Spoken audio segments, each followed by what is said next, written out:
بسم اللہ الرحمن الرحیم۔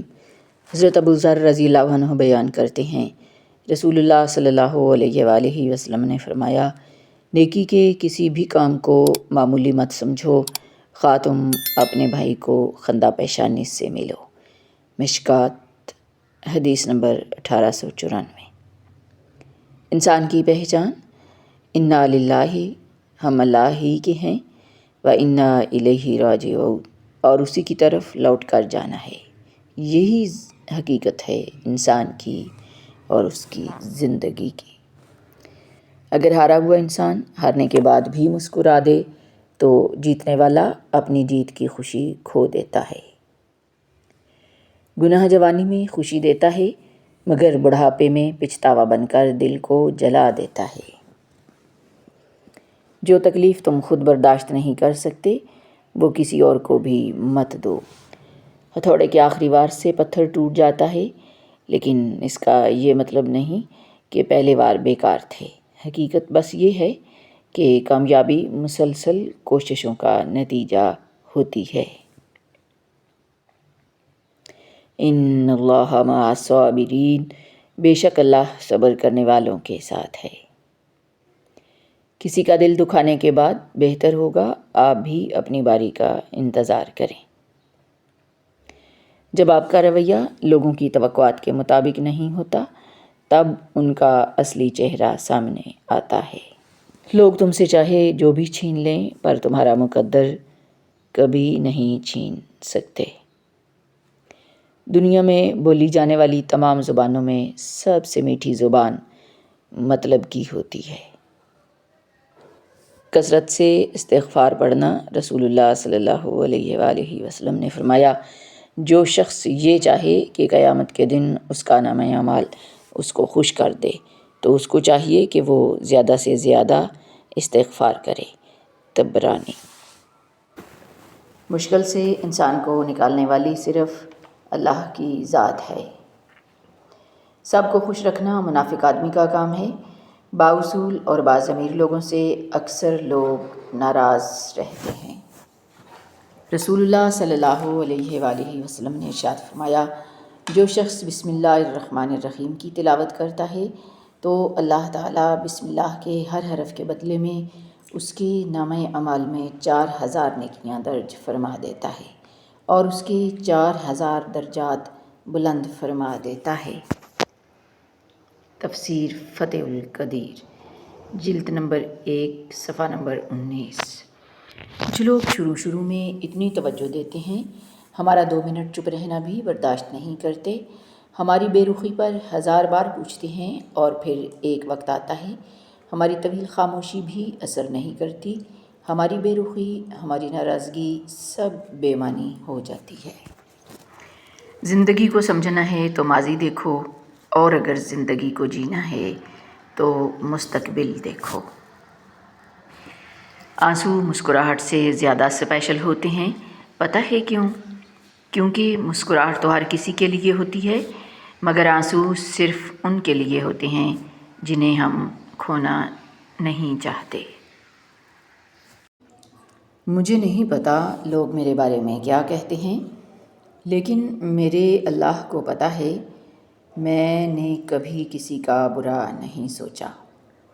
یہ مت دیکھو کہ کوئی تمہارے ساتھ مخلص ہے یا نہیں، تم خود ہر رشتے کے ساتھ، ہر اپنے کے ساتھ مخلص رہو۔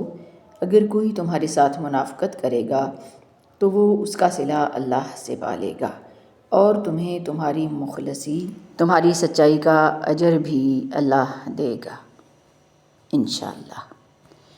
بابا جی کہتے تھے، پتر دل صاف نہ ہو تو ماتھے پر محراب نہیں داغ ہوتا ہے۔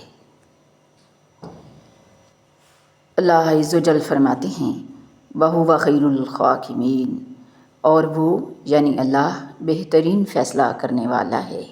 سورہ یونس۔ اور تہجد کی طاقت تو ایسی ہے کہ زندگی دنوں میں بدل جاتی ہے، اور کبھی کبھار تو لمحوں میں۔ جب حادثے ہوتے ہوتے بچ جائیں تو سمجھ جانا کہ تم پر تمہارے رب کا خاص کرم ہے۔ افطاری سے 1 منٹ پہلے آدھا کھجور نہیں کھا سکتے، اس ڈر سے کہ روزہ نہ ٹوٹ جائے، پھر لوگوں کا حق کھاتے ہوئے ڈر کیوں نہیں لگتا؟ بانو قدسیہ کہتی ہیں، کچھ عرصے کے لیے تم رابطے میں پہل کرنا چھوڑ دو، تم کو پتہ لگ جائے گا کہ تم کتنے مردہ پودوں کو پانی دے رہے ہو۔ سچائی ہمیشہ خاموش رہنے والے انسان کے اندر ہی ملتی ہے، جھوٹ بولنے والے تو ہمیشہ شور مچاتے ہیں۔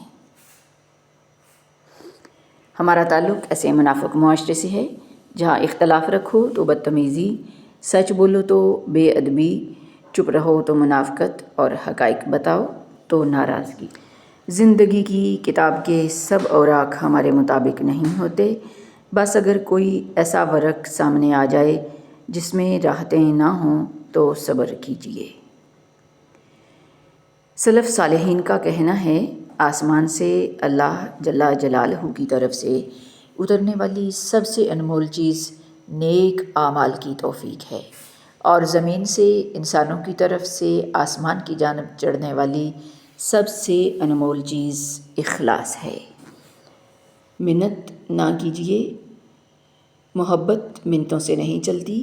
جہاں پر اگلا چاہتا ہے کہ اسے آزاد کر دیا جائے، فوراً آزاد کر دیجیے۔ زندگی میں اگر خوش رہنا چاہتے ہیں تو ایک چھوٹا سا اصول بنا لیجیے، جو کھو دیا اس کا غم نہیں، جو پایا وہ کسی سے کم نہیں، جو نہیں ہے وہ ایک خواب ہے، جو ملا ہے وہ لاجواب ہے۔ بہترین لوگ بہترین نیت رکھتے ہیں، جس کی وجہ سے اللہ ان کے تمام کاموں کو سنوار دیتا ہے، اور جس کے کام کو اللہ رب العزت سنوار دے تو کوئی مخلوق اسے کیسے بگاڑ سکتی۔ کسی سے نیکی کرتے وقت بدلے کی امید نہ رکھو، کیونکہ اچھائی کا بدلہ انسان نہیں اللہ دیتا ہے۔ حضرت علی سے کسی نے پوچھا، یہ کیسے پتہ چلے گا کہ جو پریشانی یا مصیبت ہم پر آئی ہے وہ اللہ کی طرف سے آزمائش ہے یا ہم پر اللہ کی طرف سے سزا ہے؟ آپ نے جواب دیا، جو مصیبت تجھے اللہ کی طرف لے جائے وہ آزمائش ہے، جو مصیبت تجھے اللہ سے دور کر دے وہ سزا ہے۔ رسول اللہ صلی اللہ علیہ وآلہ وسلم نے ارشاد فرمایا، نظر کا لگنا حق ہے، اگر کوئی چیز تقدیر پر سبقت لے جانے والی ہوتی تو وہ نظر ہوتی۔ صحیح مسلم۔ رسول اللہ صلی اللہ علیہ وآلہ وسلم نے ارشاد فرمایا، میری امت میں اللہ کی کتاب لوح محفوظ، اس کے فیصلے اور تقدیر کے بعد سب سے زیادہ تعداد نظر بد کے اثرات سے مرنے والوں کی ہوگی۔ سلسلہ صحیحہ۔ رسول اللہ صلی اللہ علیہ وآلہ وسلم نے مزید فرمایا، نظر بد ایک اچھے بھلے انسان کو قبر میں اور اونٹ کو ہڈیا میں داخل کر دیتی ہے۔ سلسلہ صحیحہ۔ رسول اللہ صلی اللہ علیہ وآلہ وسلم نے ارشاد فرمایا، دعا نفع پہنچاتی ہے اور ان بلاؤں کو ٹالتی ہے جو نازل ہو چکی ہیں، اور ان بلاؤں سے بھی جو ابھی نازل نہیں ہوئیں، اس لیے تم لوگ دعاؤں کا اہتمام کیا کرو۔ مستدرک ان ابن عمر۔ رسول اللہ صلی اللہ علیہ وآلہ وسلم نے فرمایا، اللہ رب العزت کا فرمان ہے کہ میرے اس مومن بندے کا جس کی میں کوئی چیز دنیا سے اٹھا لوں اور وہ اس پر ثواب کی نیت سے صبر کر لے تو اس کا بدلہ میرے یہاں جنت کے سوا اور کچھ نہیں۔ رسول اللہ صلی اللہ علیہ وآلہ وسلم نے فرمایا، جو شخص مومن مردوں اور عورتوں کے لیے مغفرت کی دعا کرتا ہے، اللہ تعالیٰ اس کے لیے ہر مومن مرد اور عورت کے بدلے میں ایک نیکی لکھ دیتا ہے۔ صحیح الجامع۔ رسول اللہ صلی اللہ علیہ وآلہ وسلم نے فرمایا، 7 طرح کے لوگ ہوں گے جن کو اللہ اس دن اپنے سائے میں جگہ دے گا، جس دن اس کے سائے کے سوا اور کوئی سایہ نہ ہوگا۔ ان میں ایک وہ شخص جس نے تنہائی میں اللہ کو یاد کیا اور بے ساختہ آنکھوں سے آنسو جاری ہو گئے۔ صحیح بخاری۔ رسول اللہ صلی اللہ علیہ وآلہ وسلم نے فرمایا، زنا کرنے والا جب زنا کرتا ہے تو وہ مومن نہیں رہتا، وہ چور جب چوری کرتا ہے تو وہ مومن نہیں رہتا، شرابی جب شراب پیتا ہے تو وہ مومن نہیں رہتا، پھر بھی ان سب آدمیوں کے لیے توبہ کا دروازہ بہرحال کھلا ہوا ہے۔ صحیح بخاری۔ کسی کا دل دکھانے کے بعد بہتر ہوگا آپ بھی اپنی باری کا انتظار کریں۔ ان اللہ مع الصابرین، بے شک اللہ صبر کرنے والوں کے ساتھ ہے۔ حضرت عمر فاروق کی شان کو سمجھنے کے لیے کافی ہے کہ جو بیت المقدس ہم 150 ارب مسلمان آزاد نہ کرا سکے وہ حضرت عمر بن خطاب نے فتح کیا تھا۔ بس تم ہمت نہ ہارنا، خود کو اکیلا نہ سمجھنا، اللہ تمہارے ساتھ ہے، وہ تمہاری زندگی سے سارے غم، ساری مشکلیں، ساری تکلیفیں ایسے نکال دے گا کہ تم حیران رہ جاؤ گے۔ مخلص ہمیشہ پیچھے رہ جاتے ہیں اور زبان کی کمائی کھانے والے چمچے اور خوشامدی لوگ بازی لے جاتے ہیں۔ محمد الرسول اللہ صلی اللہ علیہ وآلہ وسلم نے ارشاد فرمایا، انسان کے مرنے کے بعد بھی 7 اعمال کا اجر جاری رہتا ہے جبکہ انسان اپنی قبر میں ہوتا ہے۔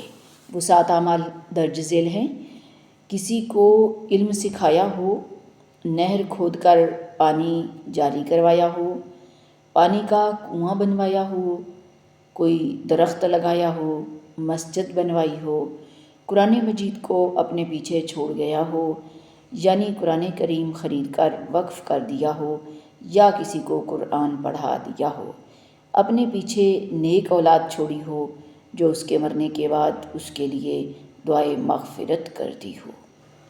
بعض اوقات ہمارے دل خالی کر دیے جاتے ہیں صرف اس لیے کہ اس میں وہی بسے جو اس کا اصل حقدار ہے۔ ما قدر اللہ حق قدری۔